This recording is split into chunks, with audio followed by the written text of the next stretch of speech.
Hi guys, आज से हम लोग 11th का यूनिट 1 शुरू कर रहे हैं। ठीक है, ये पहला क्लास है हम लोग के 11th का।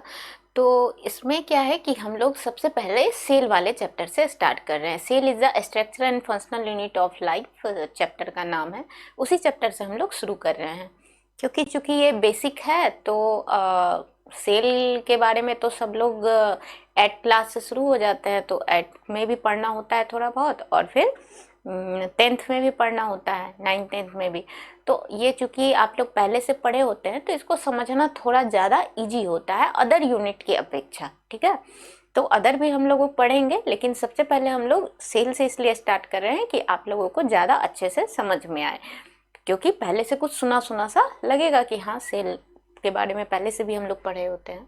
तो हम लोगों का पहला चैप्टर है cell the unit of life. ठीक है, यूनिट 1। ठीक है, तो इसमें हम लोगों को क्या पढ़ना है कि ये तो सब हम लोग जानते हैं कि cell is the structural and functional unit of life. Cell क्या होता है? सेल एक structural and functional unit of life, हमारी लाइफ का एक बहुत ही छोटी सी स्मॉलेस्ट यूनिट जो है वो क्या है? सेल है, जो कि स्ट्रक्चरली और फंक्शनली दोनों हमारी लाइफ के लिए क्या है? इम्पोर्टेंट है, क्योंकि सेल से ही तो हमारा पूरा बॉडी बना हुआ है। चाहे जितने भी लिविंग ऑर्गेनिज्म हैं, है ना, जितने भी लिविंग ऑर्गेनिज्म है, चाहे वो प्लांट है चाहे एनिमल है, कोई भी है, सबका बॉडी किससे बना हुआ है? सेल से मिलके बना हुआ है ना। तो सेल जो है हमारी लाइफ का सबसे smallest structural and functional unit है, इसलिए क्योंकि फंक्शन भी हमारे बॉडी में सेल करता है और स्ट्रक्चरली भी मेडअप जो है हमारा बॉडी बना हुआ किससे है? सेल से ही बना हुआ है।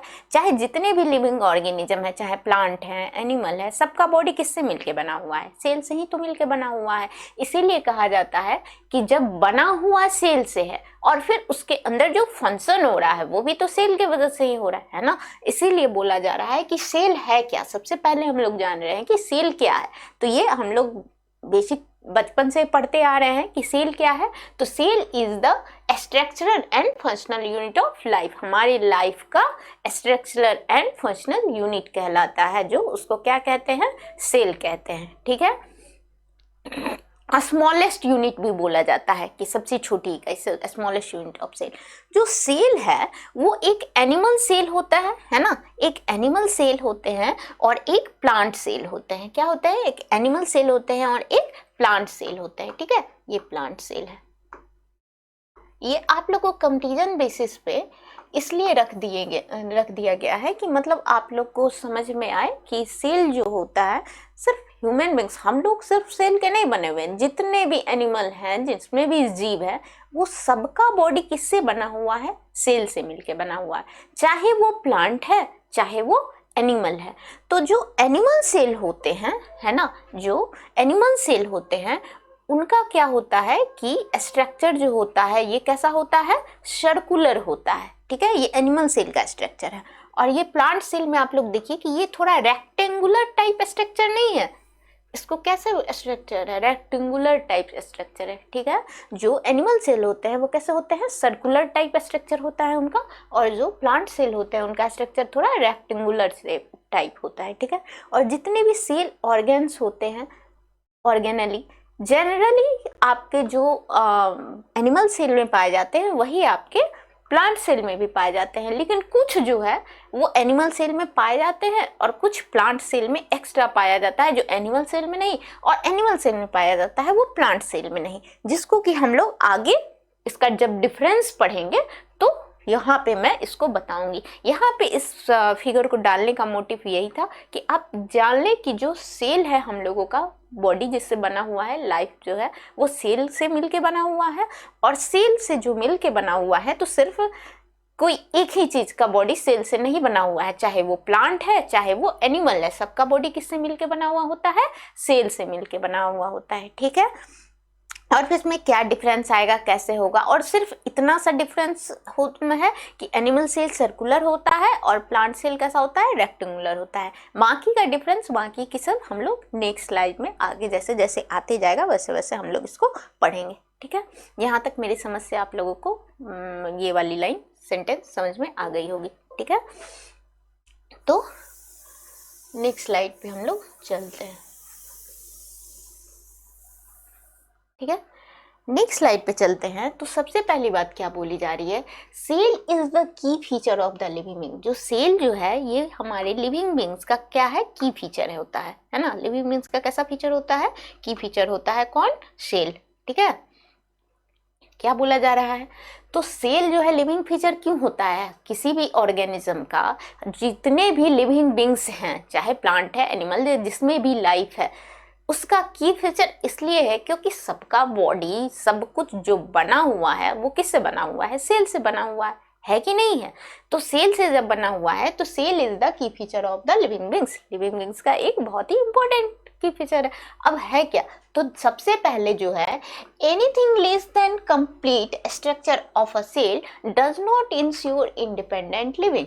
जो भी ऐसा कोई भी चीज नहीं है जो सेल के बिना बना हुआ है। जो भी लिविंग बीइंग है ना, वो कुछ भी उसके अंदर कुछ भी अगर कम है या ज्यादा है या जो कुछ भी है, इंश्योर करता है कि वो इंडिपेंडेंट लिविंग बीइंग। सेल के बिना इंश्योर नहीं किया जा सकता है, सेल से इंडिपेंडेंट वो नहीं बना हुआ हो सकता है ना। सेल के बिना कुछ नहीं है ना। कंप्लीट तभी होगा उसका स्ट्रक्चर जब वो सेल होगा, है ना, सेल से बना हुआ होगा। तो सबसे पहले जो सेल को डिस्कवर किए थे कि सेल क्या है, या फिर सेल टर्म आया सबसे पहले, तो सबसे पहले सेल को डिस्कवर कौन किए थे, रॉबर्ट हुक किए थे। Discovered first a non living cell. Cell को सबसे पहले कौन डिस्कवर किए थे, रॉबर्ट हुक। साइंटिस्ट कौन थे, साइंटिस्ट का नाम क्या है, रॉबर्ट हुक नाम है। ठीक है, रॉबर्ट हुक जो साइंटिस्ट थे वो सबसे पहले डिस्कवर किए थे, किसका डिस्कवरी किए थे, सेल का डिस्कवरी किए थे। ठीक है, लेकिन कौन से सेल का किए थे, नॉन लिविंग सेल का किए थे। किसका किए थे, नॉन लिविंग सेल का किए थे। सेल दो टाइप का, एक लिविंग सेल और एक non living cell. Living cell जिसमें भी लाइफ है, सब क्या है, लिविंग सेल होगा। और जो भी बिना लाइफ का, जिसमें कि लाइफ नहीं है ना, जीवन नहीं है, वो क्या होगा, नॉन लिविंग होगा, है ना। तो जो ये रॉबर्ट हुक जो साइंटिस्ट थे, ये सबसे पहले सेल की डिस्कवरी जरूर किए थे, लेकिन कौन से सेल की डिस्कवरी किए थे, नॉन लिविंग सेल की डिस्कवरी किए थे। ठीक है, नॉन लिविंग सेल की डिस्कवरी किए थे। किस ईस्वी में किए थे, तो 1665 में किए थे। ठीक है, 1665 ईयर में क्या किए थे, रॉबर्ट हुक जो है वो सबसे पहले सेल के बारे में बताए थे। और किस सेल के बारे में, नॉन लिविंग सेल के बारे में बताए थे। ठीक है, नेक्स्ट पॉइंट क्या है, एडमंड लुईस हुक जो थे ये सबसे पहले लाइव सेल को देखे थे। मतलब अगर बोला जाए कि लिविंग सेल का सबसे पहले डिस्कवरी कौन किए थे, तो कौन किए थे, एडमंड लुईस हुक। ठीक है, कौन किए थे, एडमंड लुईस हुक किए थे। किस ईस्वी में किए थे, 1674 ईस्वी में, 1674 ईयर में क्या किए थे, एडमंड लुईस हुक किसके बारे में बताए थे, लिविंग सेल के बारे में बताए थे। ठीक है, तो सबसे पहले अगर बोला जाए कि सेल का डिस्कवरी कौन किए थे, तो रॉबर्ट हुक किए थे। लेकिन जो रॉबर्ट हुक किए थे वो कैसा सेल था, नॉन लिविंग सेल था। उसके बाद एडमंड लुईस हुक आए जो कि 1674 में डिस्कवर किए, लेकिन उन्होंने किसको देखा, किस सेल के बारे में बताया, लिविंग सेल के बारे में बताया। ठीक है, लिविंग सेल के बारे में बताया। तो जब भी पूछा जाए कि डेड सेल कौन बताए थे, नॉन लिविंग सेल क्या था, कौन बताए थे, तो रॉबर्ट हुक। और लिविंग सेल का डिस्कवर कौन किए थे, तो एडमंड लुईस हुक। ठीक है, यहाँ तक बात आप लोगों को समझ में आ गई होगी।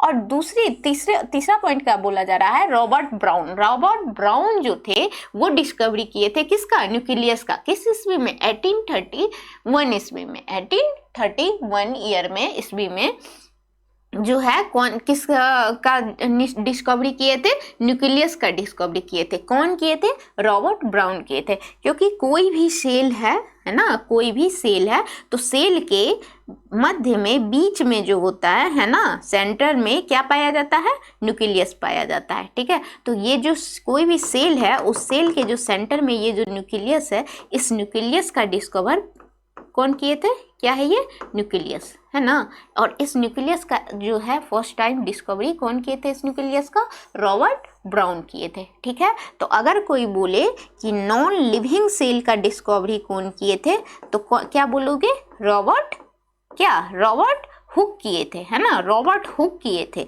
और लिविंग सेल का डिस्कवरी कौन किए थे, तो एडमंड लुईस हुक किए थे। ठीक है, एडमंड लुईस हुक किए थे। लेकिन वहीं पे अगर बोला जाए, है ना, एबी हुक, है ना। लेकिन अगर बोला जाए कि न्यूक्लियस का डिस्कवरी कौन किए थे, तो कौन किए थे? Robert brown. ठीक है, न्यूक्लियस का डिस्कवरी कौन किए थे? रॉबर्ट ब्राउन, है ना। ये हमेशा याद रखना है। रॉबर्ट हुक जो थे, रॉबर्ट जो हुक थे, वो रॉबर्ट हुक जो है वो नॉन लिविंग सेल का डिस्कवरी किए थे, और रॉबर्ट ब्राउन जो थे वो न्यूक्लियस का डिस्कवरी किए थे। ठीक है, डिस्कवर किए थे इसको कब? 1831 में। ठीक है, तो यहाँ तक आप लोगों को कोई दिक्कत नहीं होगी। तो हम लोग नेक्स्ट स्लाइड पे चलते हैं। ठीक है, ठीक है, तो नेक्स्ट स्लाइड पे चलते हैं हम लोग।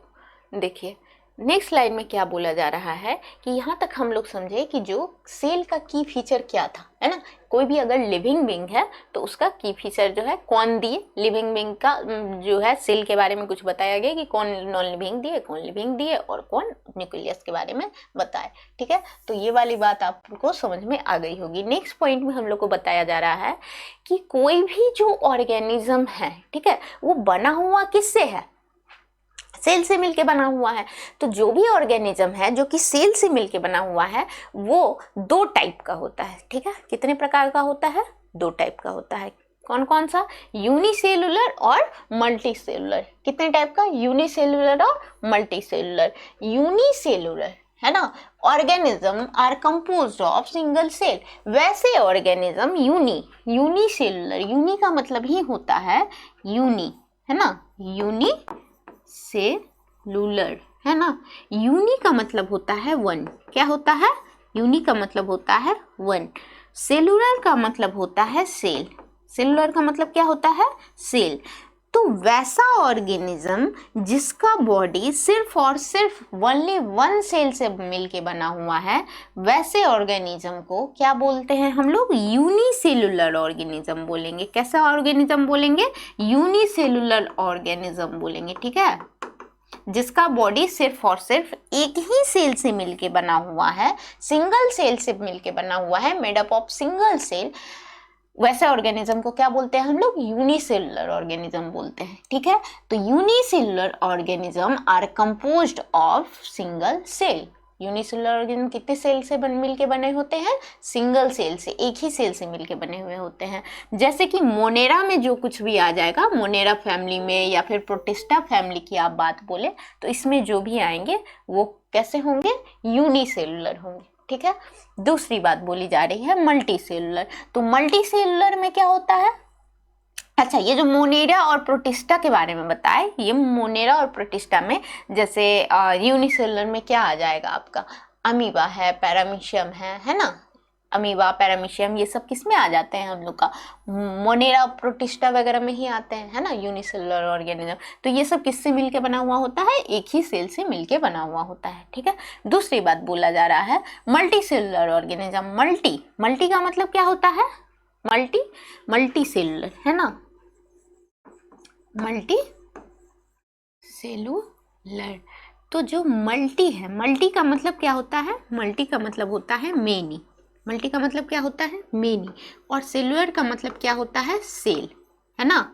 मल्टी सेलुलर मतलब बहुत सारे सेल से जिसका बॉडी मिलके बना हुआ है, जिसका बॉडी सिर्फ और सिर्फ एक ही सेल से मिलके बना हुआ है, वैसे ऑर्गेनिज्म को हम लोग क्या बोलते हैं? यूनिसेलुलर ऑर्गेनिज्म बोलते हैं। लेकिन वैसा ऑर्गेनिज्म जिसका बॉडी बहुत सारे सेल से मिलके बना हुआ है, वैसे ऑर्गेनिज्म को हम लोग क्या बोलते हैं? मल्टी सेलुलर ऑर्गेनिज्म बोलते हैं। ठीक है, क्या बोलेंगे?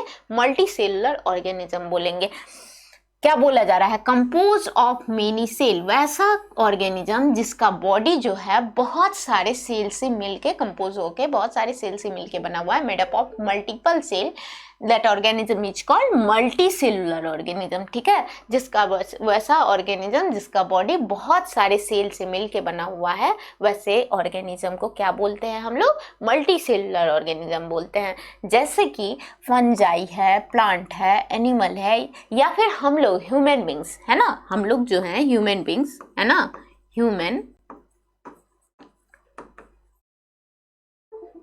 बींग्स जो हैं, ह्यूमन बींग्स भी तो हम लोग बहुत सारे सेल से मिलके बने हुए हैं। हम लोग सिंगल सेल ऑर्गेनिज्म है या मल्टी सेलुलर है?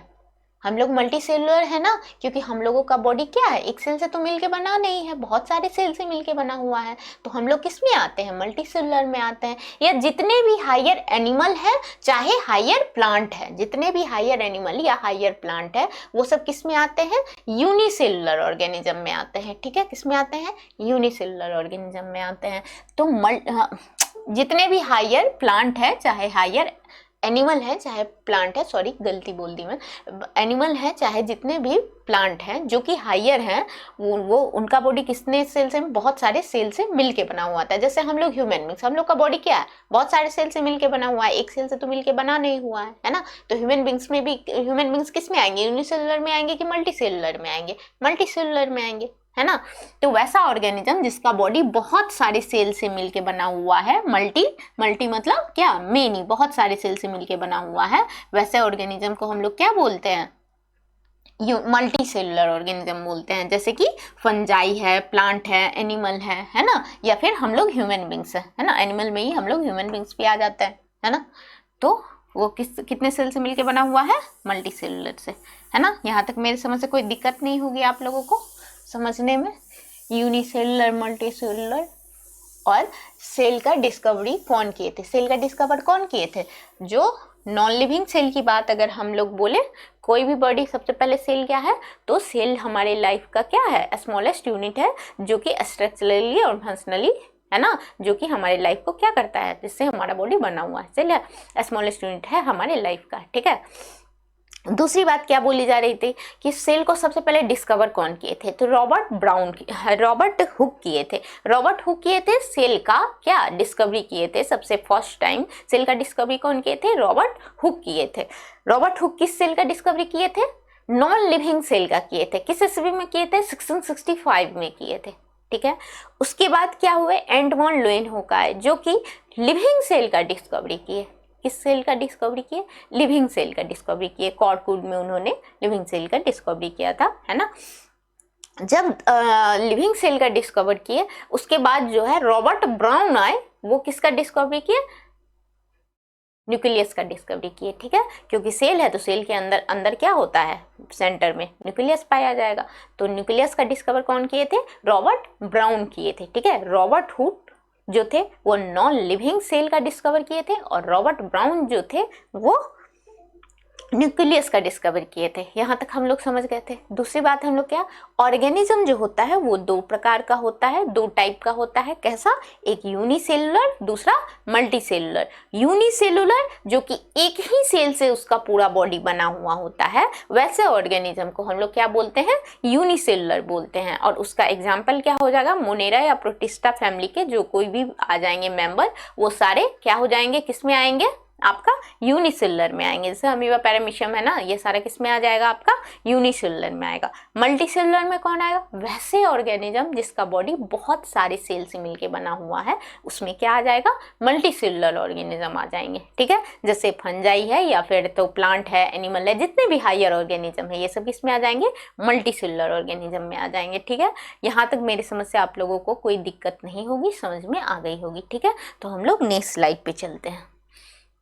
नेक्स्ट में क्या बोला जा रहा है, दे आर कैपेबल ऑफ, जो सेल जो है ये कैपेबल है, किस चीज के लिए कैपेबल है, तो इंडिपेंडेंट एग्जिस्टेंस। इसको किसी भी चीज पे डिपेंड रहने की जरूरत नहीं है, ये फ्रीली अपना सब कुछ अकेले ही कर सकता है ना, किसी के ऊपर डिपेंड नहीं रहता है। तो इसका एग्जिस्टेंस जो है ये कैसा है, इंडिपेंडेंट है, किसी के ऊपर डिपेंड नहीं है, निर्भर नहीं है ना, इंडिपेंडेंट है। दूसरा क्या बोला जा रहा है, performing essential function of life. ये जो फंक्शन है ये इसेंशियल फंक्शन करता है हमारे लाइफ में, है कि नहीं है। इसेंशियल फंक्शन इसलिए परफॉर्म कर रहा है, क्या परफॉर्म कर रहा है, हमारे लाइफ में इसेंशियल फंक्शन, बहुत ही इंपॉर्टेंट फंक्शन जो है ये हमारी लाइफ का कर रहा है। क्योंकि इसलिए कर रहा है क्योंकि कोई भी लिविंग ऑर्गेनिज्म, हम लोग जो भी हैं जिसमें लाइफ है, अगर उसका बॉडी है तभी तो कुछ है, और बॉडी किससे बना हुआ है, सेल से मिलके बना हुआ है। तो इम्पोर्टेंट इसेंशियल है ना, अगर सेल ही नहीं रहेगा तो फिर बॉडी कैसे रहेगा, है ना,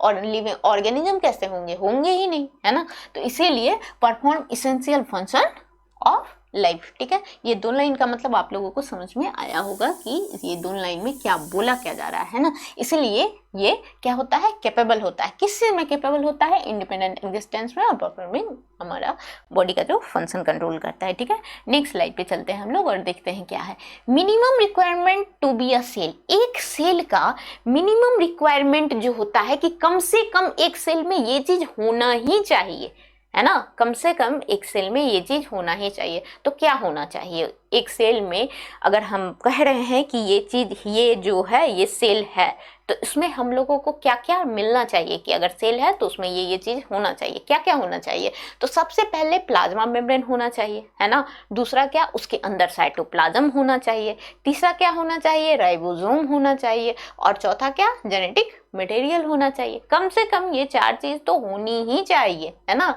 ये 4 चीज क्या है, होनी ही चाहिए। तो कोई भी जो सेल है, ठीक है, मान लो कि क्या है, कोई भी सेल है ना। तो ये जो सेल है इसका सबसे पहले मेम्ब्रेन क्या, प्लाज्मा मेम्ब्रेन होना जरूरी है।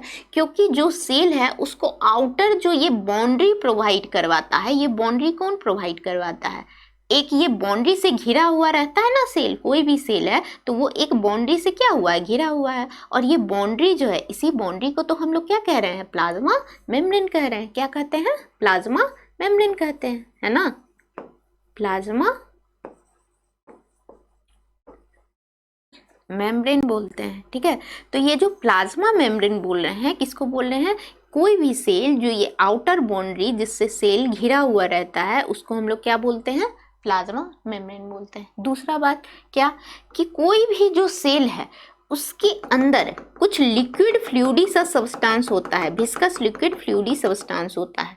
कोई भी जो सेल है उसके अंदर एक विस्कस चिपचिपा सा लिक्विड सा फ्लूइडी टाइप सब्सटेंस होता है, जिसको पाया जाता है, जिसको हम लोग क्या बोलते हैं, साइटोप्लाज्म। क्या बोलते हैं, साइटोप्लाज्म बोलते हैं। ठीक है, साइटोप्लाज्म बोलते हैं। क्या बोलेंगे, साइटोप्लाज्म बोलते हैं। तो जो इस सेल के अंदर में लिक्विड फ्लूइड सा कुछ सब्सटेंस पाया जाता है उसको हम लोग क्या बोलते हैं, साइटोप्लाज्म बोलते हैं। ठीक है, यहाँ तक मेरी समझ से कोई दिक्कत नहीं। दूसरी बात क्या बोली जा रही है कि तीसरा क्या होता है, राइबोसोम। राइबोसोम क्या होता है, तो राइबोसोम अगर नहीं हुआ तो उसमें प्रोटीन का सिंथेसिस कौन करेगा, तो क्या पाया जाता है, राइबोसोम पाया जाता है। राइबोसोम इस तरह से स्मॉल स्ट्रक्चर होता है जो कि पाया जाता है। तो राइबोसोम होना एक सेल में क्या है, जरूरी है। ठीक है, राइबोसोम होना। ठीक है, क्या पाया जाता है, राइबोसोम। ठीक है, चौथा क्या बोला जा रहा है, जेनेटिक मटेरियल।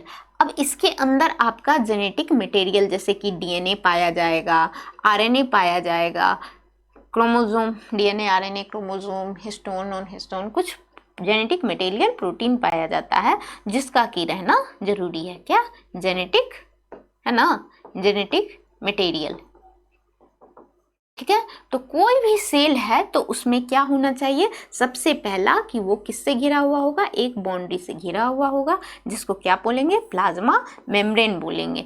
दूसरा चीज क्या, कि उसके अंदर एक लिक्विड फ्लूइडी सा सब्सटेंस होगा जिसको साइटोप्लाज्म कहा जाता है।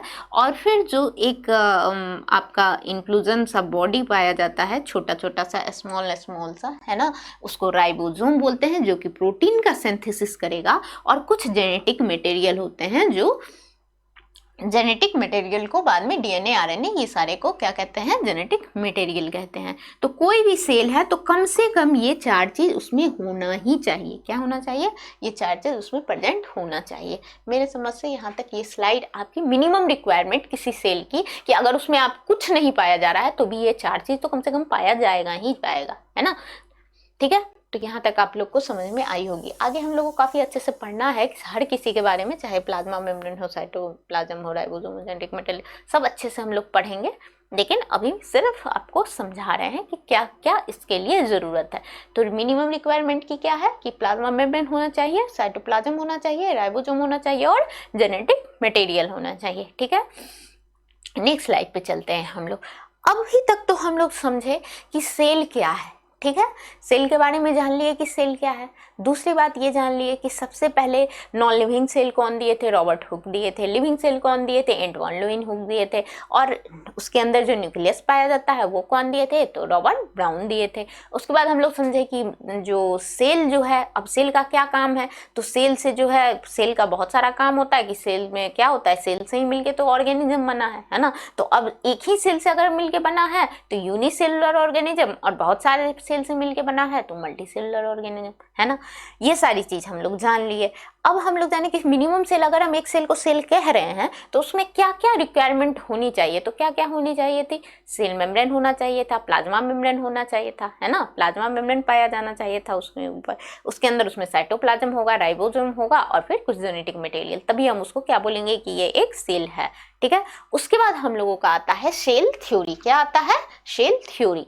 सेल थ्योरी कौन दिए थे, शिल्डन एंड स्वान दिए थे। कौन दिए थे, शिल्डन एंड स्वान दिए थे। दो साइंटिस्ट थे, एक शिल्डन और एक स्वान, ठीक है।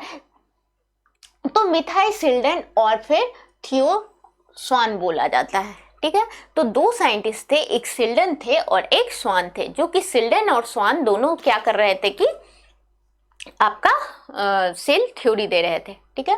शिल्डन और स्वान दोनों क्या दे रहे थे, सेल थ्योरी दे रहे थे।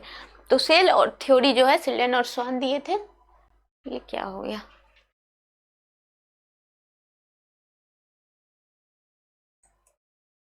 ठीक है। सेल थ्योरी कौन दिए थे, शिल्डन और स्वान, दो साइंटिस्ट थे जो कि शिल्डन और स्वान, जो कि सेल थ्योरी दिए थे। दूसरी बात कि शिल्डन जो थे एक जर्मन बोटनिस्ट थे। शिल्डन क्या थे, एक जर्मन बोटनिस्ट थे, ठीक है। शिल्डन क्या थे, जो कि 1838 में सबसे पहले उन्होंने देखा था।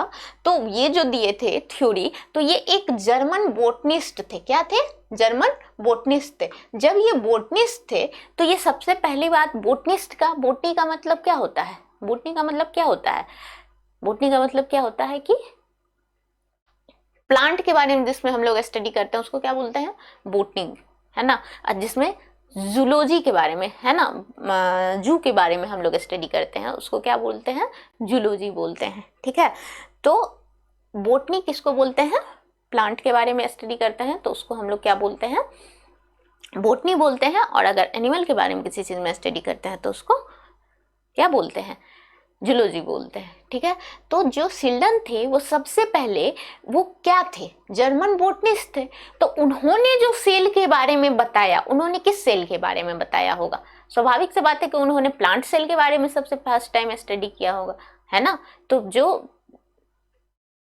शिल्डन थे वो सबसे पहले किसका स्टडी किए थे, जर्मन बोटनिस्ट थे, और उन्होंने सबसे पहले डिस्कवर किया था किसका, प्लांट सेल का। किसका डिस्कवर किया था, प्लांट सेल का डिस्कवर किया था, ठीक है। उन्होंने सबसे पहले प्लांट सेल का डिस्कवर किया था। और जो क्या थे, ही exam a large number of plant and observe that all plant are composed of different kind of cell which form the tissue of plant, है ना। जो शिल्डन थे वो सबसे पहले जर्मन बोटनिस्ट थे। और अगर बोटनिस्ट है तो बोटनी में किस चीज के बारे में पढ़ाई की जाती है, प्लांट के बारे में पढ़ाई की जाती है। तो ही एग्जामिन, सबसे पहले उन्होंने एग्जामिन किया, देखा, क्या देखा, लार्ज नंबर ऑफ प्लांट, बहुत सारे जो लार्ज नंबर ऑफ प्लांट के बारे में स्टडी किया, लार्ज नंबर ऑफ प्लांट को एग्जामिन किए और देखें, ऑब्जर्व किए। क्या ऑब्जर्व किए कि दैट ऑल प्लांट, जितने भी प्लांट हैं, are composed of different kind of cell, सारे जो है वो सेल से मिलके बने हुए हैं, लेकिन डिफरेंट काइंड ऑफ सेल से, मतलब अलग अलग तरह के सेल से मिलके बने हुए हैं। जितने भी प्लांट थे, लार्ज नंबर ऑफ प्लांट को उन्होंने क्या किया, एग्जामिन किया, ऑब्जर्व किया, मतलब बहुत सारे प्लांट के ऊपर उन्होंने क्या किया, एग्जामिन किया, उसको देखे, ठीक है। और फिर उसको ऑब्जर्व किए तो देखे उनको क्या मिला कि जितने भी प्लांट है वो सारे प्लांट जो है वो सेल से ही मिलके बना हुआ है। लेकिन सारे सेल जो है, सारे प्लांट जो है वो सेल से मिलके बना हुआ है, लेकिन सेल जो है वो बहुत अलग अलग टाइप का सेल है ना, डिफरेंट काइंड ऑफ सेल से मिलके बना हुआ है, ठीक है। विच form the tissue of plant, जो कि प्लांट का टिश्यू बना रहा है। क्योंकि एक बेसिक सा ये है, कुछ बेसिक बताना था जो मैं इससे पहले बताती लेकिन नहीं बताई, तो अभी बता देती हूँ। सबसे पहले क्या होता है कि एक सेल जब होता है ना, सेल है तो एक जब वो सिंगल रहता है तो क्या कहलाता है, सेल कहलाता है। लेकिन यही एक सेल जब बहुत सारे सेल को, अगर हम ग्रुप ऑफ सेल को ले लेते हैं, है ना, ग्रुप ऑफ सेल को ले लेते हैं, तो इस ग्रुप ऑफ सेल को क्या बोलते हैं, इसको क्या बोलते हैं, group of cell. Group of cell को हम लोग क्या बोलते हैं, इज कॉल्ड टिश्यू। क्या बोलते हैं, इज कॉल्ड टिश्यू। तो ये बहुत सारा सेल से, जो बहुत सारे सेल एक जगह इकट्ठा हो जाते हैं तो उसको हम लोग बोलते हैं टिश्यू। क्या बोलते हैं, टिश्यू। तो सबसे पहले अगर कोई सिंगल सेल है तो उसको क्या बोलते हैं, सेल है। लेकिन यही सेल जब बहुत सारा सेल एक जगह इकट्ठा हो जाता है तो बहुत सारे सेल से जो मिल के बनता है वो बहुत सारा ग्रुप ऑफ सेल, एक जगह बहुत सारे सेल इकट्ठा हो जाते हैं, ग्रुप ऑफ सेल, उसको क्या बोलते हैं, टिश्यू बोलते हैं। तब उसको सेल नहीं बोलते हैं, क्या बोलते हैं, टिश्यू बोलते हैं। अगर सिंगल है तो क्या है, सेल है। और बहुत सारा सेल एक जगह इकट्ठा हो गया तो क्या बोलेंगे उसको, कि ये टिश्यू है। Group of cell is called tissue. ठीक है।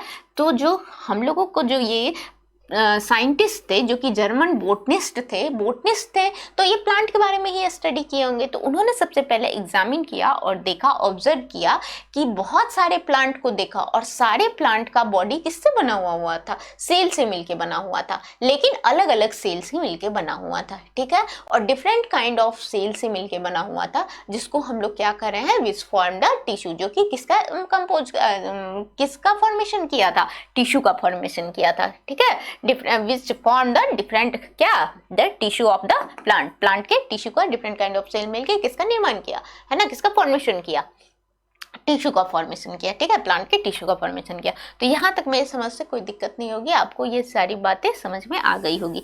तो दो साइंटिस्ट थे, सिल्लन और श्वान। लेकिन जो सिल्लन थे वो जर्मन क्या थे, बोटनिस्ट थे। क्या थे, बोटनिस्ट। अब जब बोटनिस्ट थे तो स्वाभाविक सा बात है कि जब वो बोटनिस्ट थे तो किसके बारे में स्टडी करेंगे, वो प्लांट के बारे में ही करेंगे। और इसीलिए उन्होंने सबसे पहले किसका एग्जामिन किया, प्लांट सेल का एग्जामिन किया, है ना।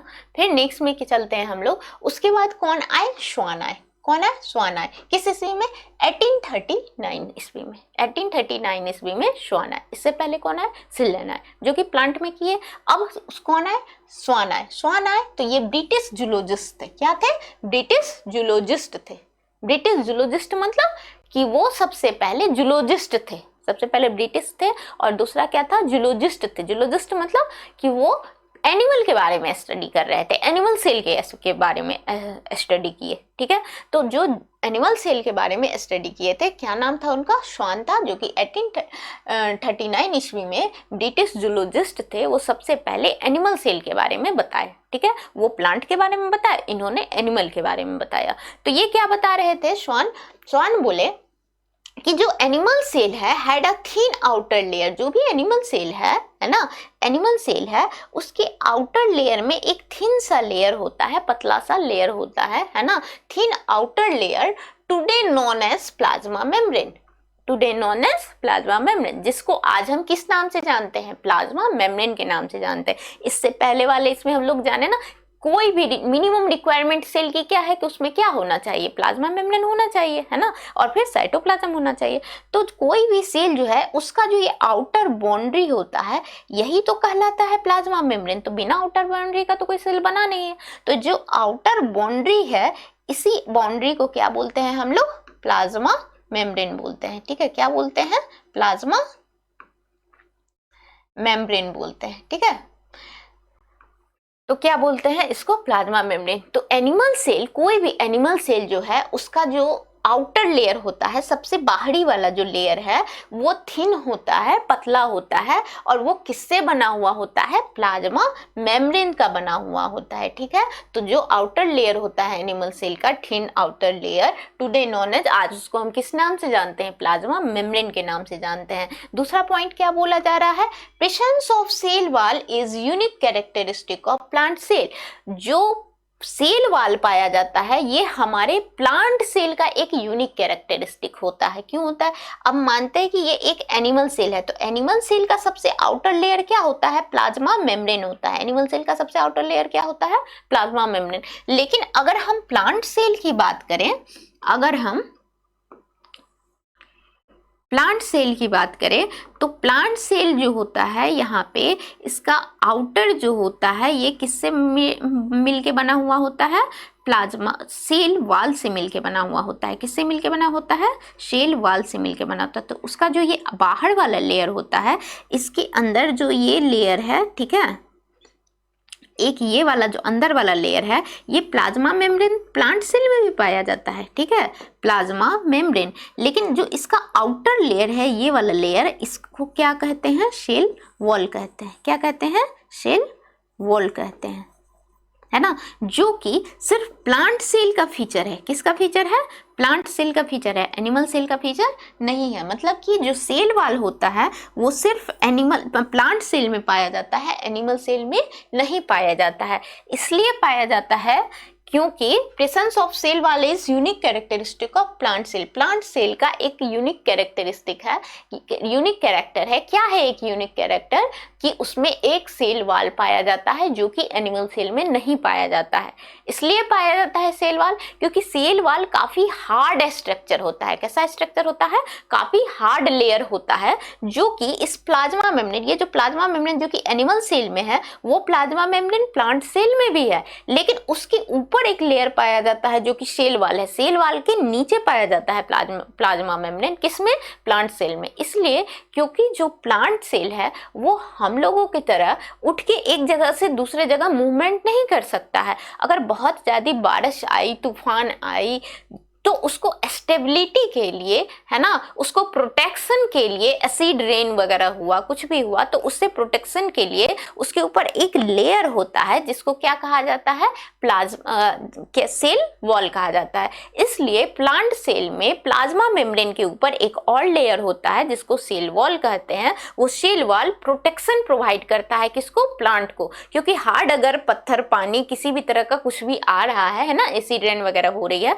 तो वो उससे अपने आप को बचा सके, है ना, प्रोटेक्ट कर सके। क्योंकि प्लांट तो एक जगह से दूसरे जगह जा नहीं सकता है। जैसे हम लोगों को क्या है कि हम लोगों के ऊपर सिर्फ प्लाज्मा मेम्ब्रेन होता है, क्योंकि हम लोग क्या है, या कोई भी एनिमल सेल जो है उनके ऊपर से प्लाज्मा मेम्ब्रेन होता है।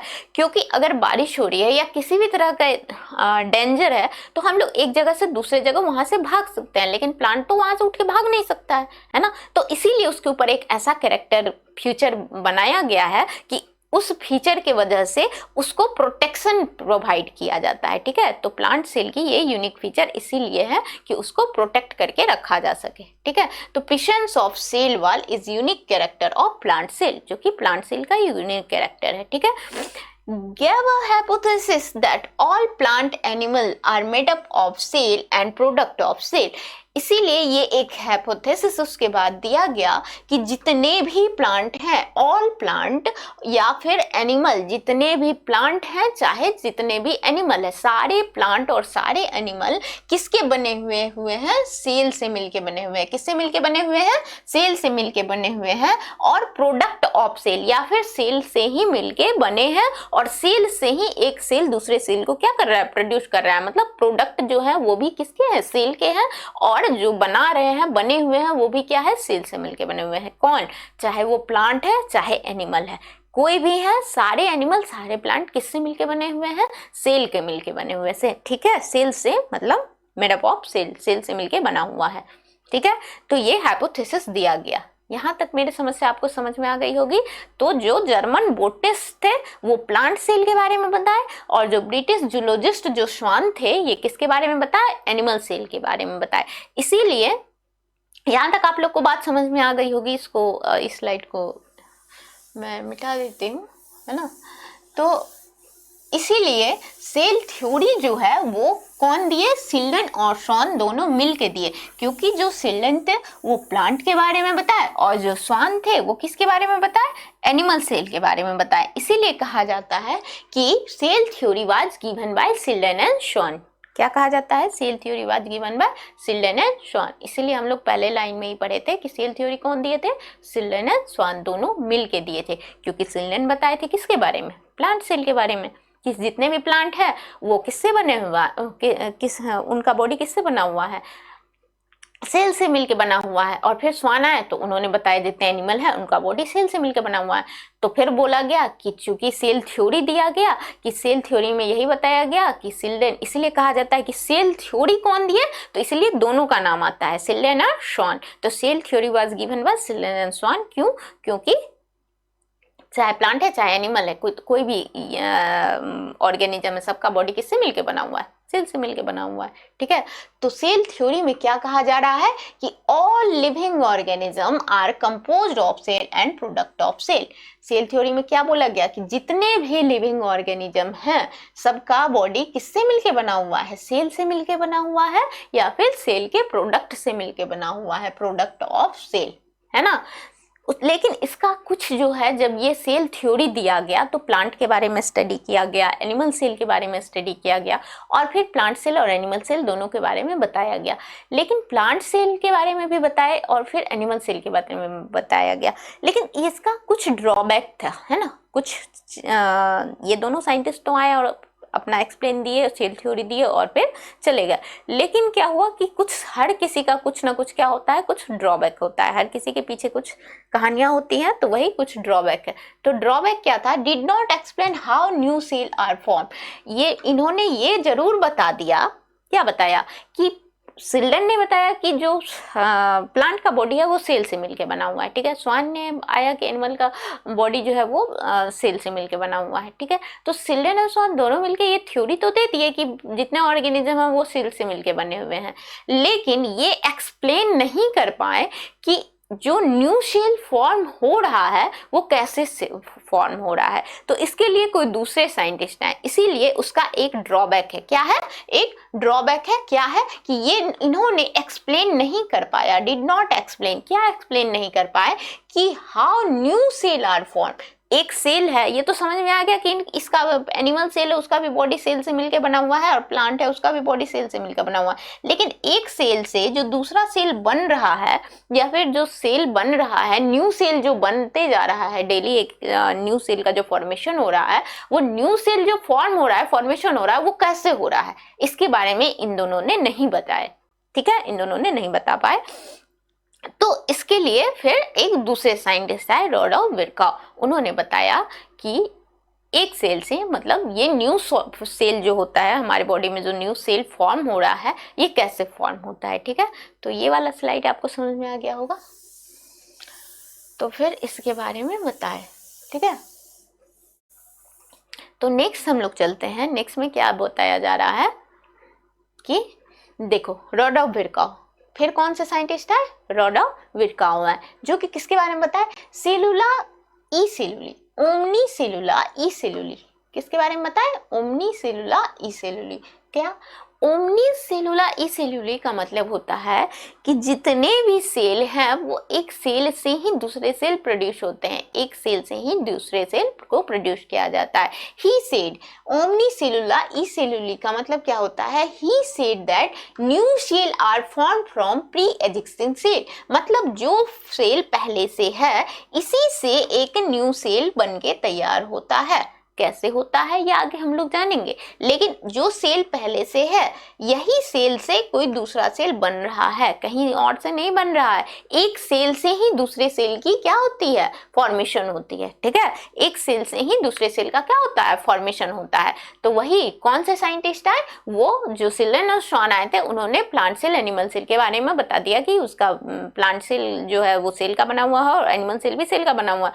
लेकिन उन्होंने ये नहीं बता पाया कि जो न्यू सेल बन रहा है ये कैसे बन रहा है। ठीक है, ये कहाँ से फॉर्म हो रहा है। तो फिर रॉडॉल्फ विरकाउ जो साइंटिस्ट थे, उन्होंने 1895 में क्या बोला? उन्होंने एक टर्म दिया जिसका क्या नाम था? ओमनी सेलुला ई सेलुली। और इस ओमनी सेलुला ई सेलुला का मतलब क्या होता है? New cell are form from pre existing cell. जो न्यू सेल बन रहा है वो पहले से जो प्री एग्जिस्टिंग सेल है उसी से एक न्यू सेल फॉर्म हो रहा है, कहीं और से नहीं आ रहा है। वो जो पहले से सेल है उसी से ये न्यू सेल बन के तैयार हो रहा है। ठीक है, कैसे हो रहा है ये आगे हम लोग पढ़ेंगे। ठीक है, तो ये वाला लाइन भी आप लोगों को कंप्लीट हो गया होगा कि कौन से साइंटिस्ट है? रॉडॉल्फ विरकाउ। क्या टर्म दिए उन्होंने? ओमनी सेलुला ई सेलुले। उसका मतलब क्या होता है? One cell for pre existing cell. जो एक सेल है वो क्या जो न्यू सेल बन रहा है वो कहाँ से आया है, प्री एग्जिस्टेंट सेल, जो सेल पहले से है उसी से एग्जिस्ट होके क्या आया है, न्यू सेल का फॉर्मेशन हुआ है, न्यू सेल जो बना है उसका फॉर्मेशन उसी पुराने सेल से ही हुआ है। ठीक है, यहाँ तक मेरे समझ से क्लियर हो गई होगी बात। तो नेक्स्ट स्लाइड पे हम लोग चलते हैं और करते हैं मॉडर्न सेल थ्योरी। अब यहाँ से हम लोगों का क्या शुरू होता है, modern cell theory. Modern cell theory में क्या बताया गया, वो तो जो भी साइंटिस्ट आए वो बताया कि कैसे क्या है नहीं है, वो तो अभी तक हम लोग देख लिए। अब दूसरा क्या बोला जा रहा है, modern cell theory. Modern cell theory के बारे में क्या जानते हैं हम लोग, मॉडर्न सेल थ्योरी के बारे में क्या जानते हैं, all living organism are composed of cell and product of cell. जितने भी लिविंग ऑर्गेनिज्म है, ये तो तब से हम लोग जान ही रहे हैं कि किससे मिलके बना हुआ है, जितने भी लिविंग ऑर्गेनिज्म है वो किसका बना हुआ है, कंपोज्ड ऑफ सेल, सेल से ही बना हुआ है। और प्रोडक्ट किसका है, वो भी सेल का ही प्रोडक्ट है, क्योंकि एक ही सेल से, प्री एग्जिस्टिंग सेल से क्या होता है, न्यू सेल किससे फॉर्म होता है, प्री एग्जिस्टिंग सेल से फॉर्म होता है ना। तो जितने भी ऑल लिविंग ऑर्गेनिज्म, जितने भी लिविंग ऑर्गेनिज्म है आर कंपोज्ड ऑफ सेल, किससे मिलके बने हुए हैं, सेल से मिलके बना हुआ है, उनका बॉडी किससे मिलके बना हुआ है, सेल से मिलके बना हुआ है। एंड प्रोडक्ट ऑफ सेल, और ये जो प्रोडक्ट है वो किसके हैं, सेल के ही प्रोडक्ट है। ठीक है, पहला लाइन कंप्लीट। दूसरा पॉइंट में क्या बोला जा रहा है, all cell arise from pre existing cell. यही जो भी हम लोग इससे पहले वाले साइड में पढ़े कि जितने भी सेल हैं वो किससे मिलके बने, प्री एग्जिस्टिंग सेल, जो सेल बना हुआ है एक सेल दूसरे सेल से ही मिलके बनता है, कहीं और से नहीं आता है, एक सेल से ही दूसरा सेल क्या होता है, का फॉर्मेशन होता है ना।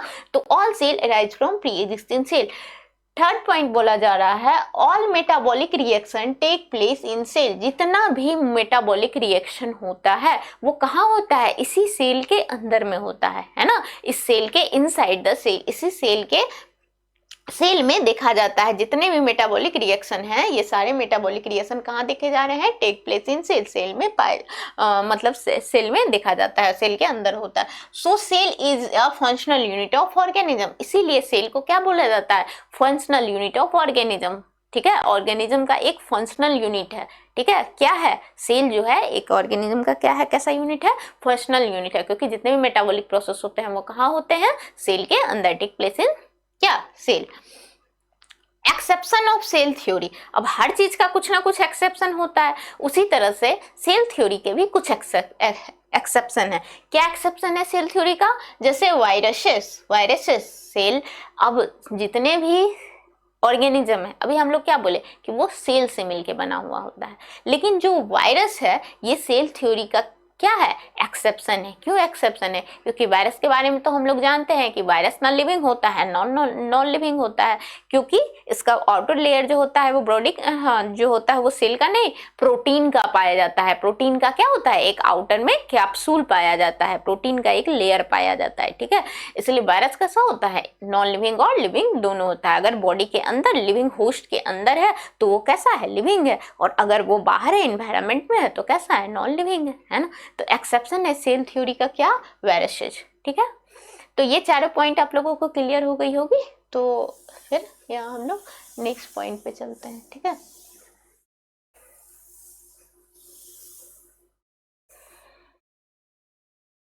नेक्स्ट पॉइंट में क्या बोला जा रहा है, अब जो ये एन ओवरव्यू ऑफ सेल, हम लोग कुछ ओवरव्यू सेल का देखते हैं कि कोई जो सेल है ना, तो सेल का कुछ अपना एक बाउंड्री होता है। जो ये सेल हम लोग तब से देख रहे हैं कि ये एक सेल है ना, तो ये जो सेल है इसका जो ये बाउंड्री है, ये बाउंड्री किसी ना किसी चीज से मिलके ही बना हुआ होगा ना, एक बाउंड्री सेट होता है ना।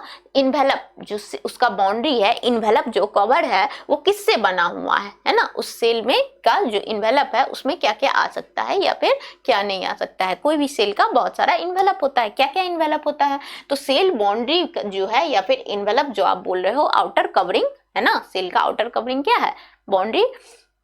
तो उसमें क्या है कि पहला होता है सेल मेम्ब्रेन, दूसरा सेल वॉल और तीसरा ग्लाइकोकैलिक्स। सेल मेम्ब्रेन, अभी हम लोग जाने कि ये जो सेल मेम्ब्रेन है इसी को हम लोग क्या कहते थे, प्लाज्मा मेम्ब्रेन। क्या कहते थे, प्लाज्मा मेम्ब्रेन है ना, प्लाज्मा मेम्ब्रेन। तो सेल मेम्ब्रेन बोलो या फिर प्लाज्मा मेम्ब्रेन बोलो, बात क्या होती है, इक्वल होती है। ये जो लेयर है इसी को हम लोग सेल मेम्ब्रेन भी बोल सकते हैं है ना, या फिर क्या बोल सकते हैं, प्लाज्मा मेम्ब्रेन भी बोल सकते हैं। तो इसको हम लोग क्या बोलते हैं, सेल मेम्ब्रेन या प्लाज्मा मेम्ब्रेन, जो कि सेल का आउटर बाउंड्री होता है, इसी को सेल मेम्ब्रेन या प्लाज्मा मेम्ब्रेन बोलते हैं। ठीक है, अगर ये एनिमल सेल है तो इसका आउटर लेयर सेल मेम्ब्रेन या प्लाज्मा मेम्ब्रेन ही होगा।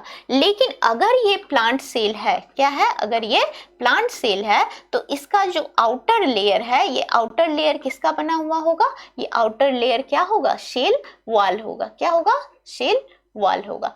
तो अगर ये एनिमल सेल है तो इसका आउटर लेयर क्या है, प्लाज्मा मेम्ब्रेन है। लेकिन यही अगर ये प्लांट सेल है तो इसका आउटर लेयर क्या होगा, सेल वॉल होगा। क्या होगा, सेल वॉल होगा।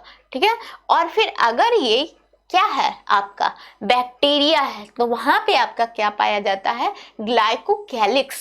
क्या पाया जाता है, ग्लाइकोकैलिक्स। बैक्टीरिया या फिर कोई भी जो ऑर्गेनिज्म होते हैं, जनरली बहुत सारे ऑर्गेनिज्म में जिस तरह से प्लाज्मा मेम्ब्रेन का एक बाउंड्री होता है, उस प्लाज्मा मेम्ब्रेन, प्लांट सेल में उस प्लाज्मा मेम्ब्रेन के ऊपर एक सेल वॉल पाया जाता है, उसी तरह से काफी सारे ऑर्गेनिज्म हैं जिसमें ग्लाइकोकैलिक्स पाया जाता है। ठीक है, मेरे समझ से यहाँ तक आप लोगों को कोई दिक्कत नहीं होगी। ठीक है,